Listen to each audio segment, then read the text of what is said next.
56 سے 60 ہزار تک ہو جاتی تھی، جس سے سب بہن بھائیوں کی فیسیں ادا ہو جاتی تھیں اور گھر کا بل ادا ہو جاتا تھا اور کرایہ بھی نکل جاتا تھا۔ 5 سال بعد جب چھوٹے بہن بھائی کوئی ایف ایس سی تو کوئی بیچلرز میں چلے گئے تو عامر کی نانی کا انتقال ہو گیا۔ عامر کی ماں نے جب بھائیوں سے اپنا حصہ مانگا تو ماموں نے کہا، تو پیڑ نہیں تو ڈین ہے، تو حصہ لین آ رہی ہے؟ کیڑا حصہ؟ جو انہوں نے جائیداد سی، جڑا کم کاج سی، میں دن رات محنت کر کے انہوں ترقی دیتی ہے، اے سارا کچھ میرا ہے ہن، حصہ کہدا؟ جڑی اسی شفقت دیتی تیرے بچیاں نو اج تک، جڑا اسی کھانا پہنچایا، حصہ منگدے ہو تینوں حیا نہیں آیا؟ اے تو کس طرح دی پیڑ ہے جے تو پیسے منگنی ہے پئی؟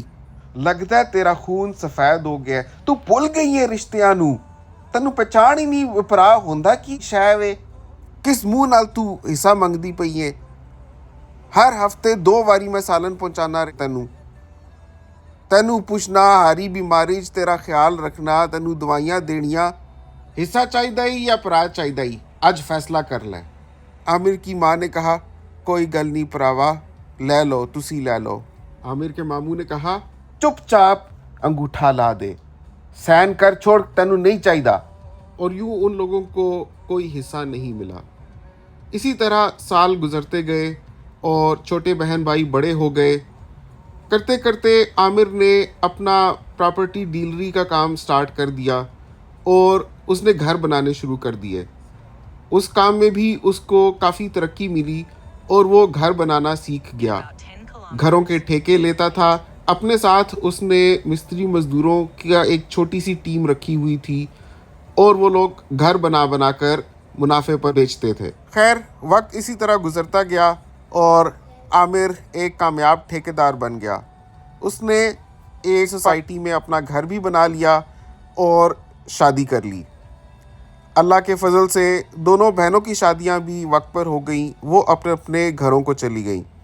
عامر نے محنت کر کے اپنے چھوٹے بھائیوں کو اتنا اچھا پڑھایا کہ ایک بھائی آسٹریلیا چلا گیا اور ماسٹرز کے بعد اس نے وہیں جاب شروع کر دی، اور دوسرا تو اسکالرشپ لے کر امریکہ چلا گیا۔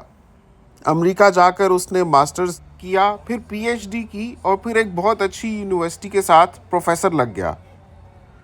اب چاروں بہن بھائی اپنے اپنے گھروں میں سیٹ تھے اور آج کا وقت آ گیا۔ عامر اپنے ڈبل سٹوری گھر میں اپنی ماں، بیوی اور ایک بیٹے کے ساتھ رہتا تھا۔ جب سیلاب آیا تو ان لوگوں نے اپنا سامان اوپر والے پورشن میں شفٹ کر دیا۔ سوچا اتنا پانی تو کہاں ہی آ سکتا ہے کہ پہلے نیچے والا پورا پورشن بھر جائے اور پھر اوپر والا پورشن بھی بھر جائے گا۔ حالانکہ علاقے کے لوگ گھر چھوڑ چھوڑ کر جا رہے تھے اور ان کو بھی یہ تلقین کی گئی تھی کہ اپنا گھر چھوڑ دیں، لیکن عامر نے سوچا کہ پانی کبھی بھی اتنا نہیں آ سکتا کہ اوپر والے پورشن تک بھی آ جائے، اس لیے اس نے اپنا سارا سامان اوپر والے پورشن میں شفٹ کر دیا۔ دیکھتے ہی دیکھتے پانی اتنا بڑھ گیا کہ وہ نیچے والے پورشن سے بھی تجاوز کر گیا اور اوپر والے پورشن میں 2 فٹ تک پانی آ گیا، یعنی جو فرنیچر وہ نیچے سے اوپر لایا تھا وہ بھی بھیگ چکا تھا، لیکن کھڑے رہ کر اوپر والے پورشن میں بھی رہا جا سکتا تھا کہ سانس لینے کی جگہ تھی۔ اتنی دیر میں جو ریسکیو ٹیمز آ رہی تھی کشتیوں میں، ان کے ساتھ عامر کو بالآخر اپنی فیملی سمیت جانا پڑا۔ گھر میں موجود سامان کی قیمت تقریباً 60 لاکھ روپے تھی، وہ تو ضائع ہوا ہی ہوا۔ اس کے علاوہ اب عامر، اس کی بیوی، بیٹا اور ماں بالکل بے سر و سامان اور بغیر چھت کے ہو کر رہ گئے تھے۔ فوری طور پر تو عامر اپنے ایک دوست کے پاس جا کر ٹھہرا جس نے اپنے ڈرائنگ روم میں چند دنوں کے لیے ان کو رہنے کی مہلت دی۔ اتنی دیر میں عامر نے اپنی ایک بہن کو جو راولپنڈی میں رہتی ہے کال کیا کہ کیا وہ اس کے گھر کچھ دن کے لیے ٹھہر سکتے ہیں، تو بہن نے کہا کہ اس کا شوہر تو پہلے ہی دبئی ہوتا ہے اور وہ اس کے گھر والوں کے ساتھ رہتی ہے اور اس کے گھر والے بالکل بھی اجازت نہیں دیں گے۔ اس نے معذرت کر لی۔ عامر نے اپنی دوسری بہن کو فون لگایا جو کراچی میں رہتی تھی۔ اس نے کہا، عامر بھائی آپ میرے خاوند کو جانتے ہیں، وہ غصے کے بہت تیز ہیں، حالانکہ ہمارے پاس گھر تو ہے، لیکن اگر میری فیملی میں سے میں کسی کو بھی بلاؤں گی تو وہ اچھا محسوس نہیں کریں گے۔ زیادہ باتیں آپ کو کھل کر بتا نہیں سکتی، بس اتنا سمجھ لیجئے میری طرف سے معذرت ہے۔ جب دونوں بہنوں کی طرف سے اس کو انکار ہو گیا تو اس نے اپنے بھائیوں کو کانٹیکٹ کیا، تو آسٹریلیا والے بھائی نے کہا کہ میں یہاں بہت مشکل سے اوبر چلا کر اپنا گزر بسر کرتا ہوں، میری ابھی نئی نوکری ملی ہے جس کی ابھی پہلی تنخواہ بھی نہیں آئی، اور تنخواہ آئے گی بھی تب بھی یہاں اتنا زیادہ کاسٹ آف لیونگ ہے کہ میرے پاس کچھ بھی نہیں ہے آپ کو دینے کے لیے۔ میں آپ کو $200 بھجوا سکتا ہوں اس مہینے، اور اگلے ہفتے مہینے زیادہ سے زیادہ میں $150 بھجوا پاؤں گا۔ عامر کو خیال آیا کہ اس کا ایک بھائی امریکہ بھی تو ہوتا ہے جو ابھی پروفیسر لگا ہے۔ جب عامر نے اس سے پیسے مانگے تو اس نے کہا کہ یار میں نے دراصل قرضہ اٹھا رکھا تھا اپنی پڑھائی مکمل کرنے کے لیے، میں نے وہ ادا کرنا ہے، اس کے علاوہ میں نے پہلے سے ایک بزنس پارٹنرشپ کی ہوئی تھی جس میں میں آلریڈی لاس پر جا رہا ہوں، اور میں نے کافی لوگوں کے پیسے دینے ہیں۔ آپ کو لگتا ہوگا کہ میں یہاں بہت پیسے کما رہا ہوں، لیکن میں بالکل ہینڈز ٹو ماؤتھ ہوں، اگر ہو سکے تو کچھ میری امداد کر دیں۔ عامر نے کہا یار میں تمہاری امداد کیسے کروں، میں پاکستان میں ہوں، میرا گھر ڈوب گیا ہے، میرے ماں بیوی بیٹا ہم سب بے سر و سامان یہاں دوست کی طرف رہ رہے ہیں، آپ امریکہ میں پروفیسر لگے ہوئے ہو، آپ مجھے بول رہے ہو کہ میں آپ کی امداد کروں؟ یار کیا کمال کرتے ہو، ساری عمر میں نے تمہیں پڑھایا ہے، میں نے تمہیں لکھایا ہے، اور میں نے محنت کر کر کے تمہیں اس قابل بنایا ہے، آج تم مجھے تھوڑی سی مشکل وقت میں سنبھال بھی نہیں سکتے؟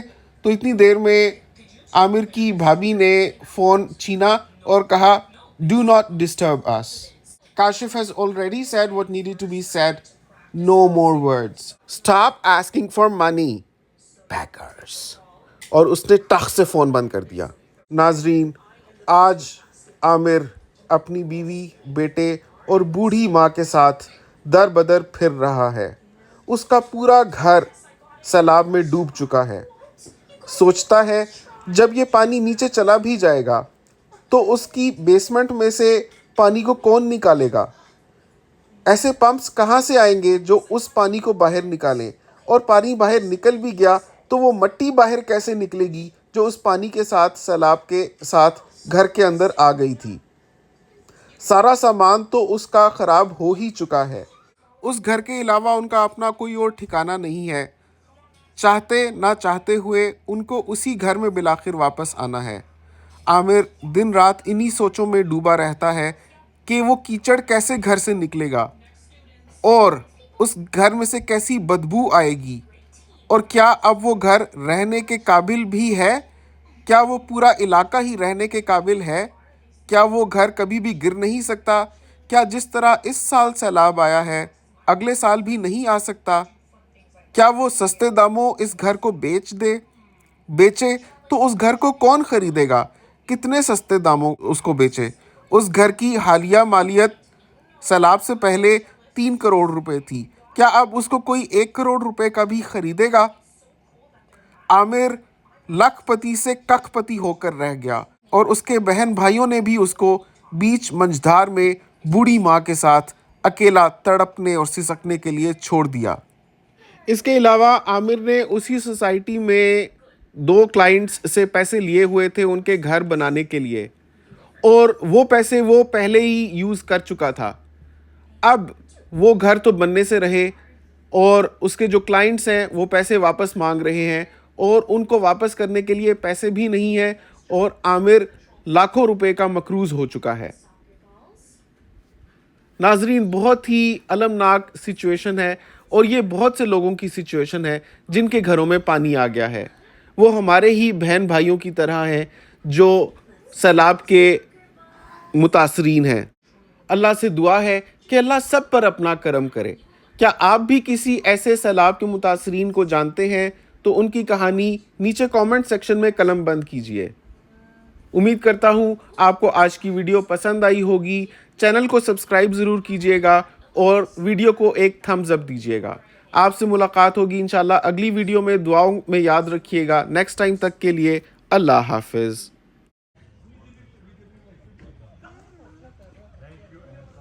Wow.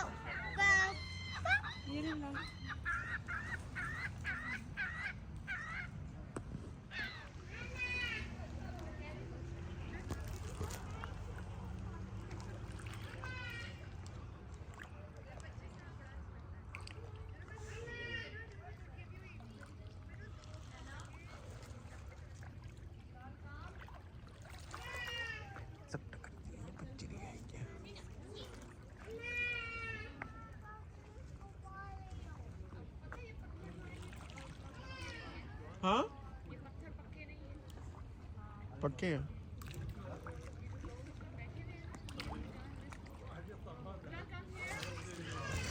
وہ سی این ٹاور ہے نا